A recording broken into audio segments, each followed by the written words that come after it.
দেশ আমরা দ্বিতীয়বার স্বাধীন হয়েছে, কিন্তু গত 5 দিনেও কিন্তু আমরা 3 জন মানুষ বের হয়ে এসছে সিক্রেট ডিটেনশন সেল থেকে, কিন্তু আমরা আমাদের ভাইদেরকে ফেরত পাইনি।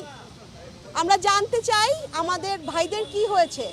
তো আমাদের নতুন যেই উপদেষ্টারা এসছেন তাদের কাছে অনেক আশা, কারণ আমরা একটা অনেক নতুন বাংলাদেশের মধ্যে আছি, আমরা একটা পরিবর্তনের মধ্যে আছি। আমাদের প্রত্যেকের যে আশা, প্রত্যেকটা মা বোনেরা যেটা নিয়ে কথা বলছেন,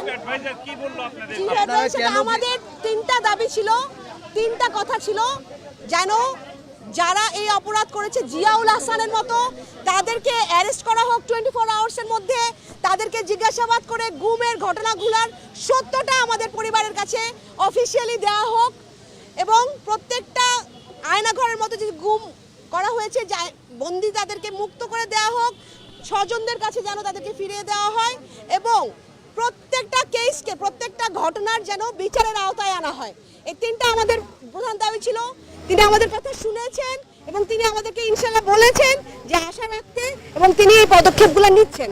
যারা এসছেন ফেরত তাদের কাছ থেকে আমরা জানতে পারি কি অবর্ণনীয় দুর্ভোগের মধ্যে তারা ছিলেন, কীরকম এই সিক্রেট ডিটেনশন সেলের কি টর্চার সহ্য করেছেন, এবং তাদের কাছ থেকেই আমরা বুঝি যে জানতে পারি যে আরও মানুষ আছে। তো সেই মানুষগুলোকে আমরা জীবিত ফ্যামিলির কাছে ফেরত চাই। তারা বেঁচে আছে কিনা, তারা বেঁচে নাই সেটাও আমরা জানতে চাই। জিয়াউল হাসানের মতো যেই অফিসার, যে কমান্ডিং অফিসারগুলো ছিল সবাইকে অ্যারেস্ট করা হোক 24 আওয়ার্সের মধ্যে, বিচারের আওতায় আনা হোক, জিজ্ঞাসাবাদ করা হোক, জনসম্মুখে তাদের অফিসিয়ালি করা হোক যে এই তাদের সাথে কি করা হয়েছে।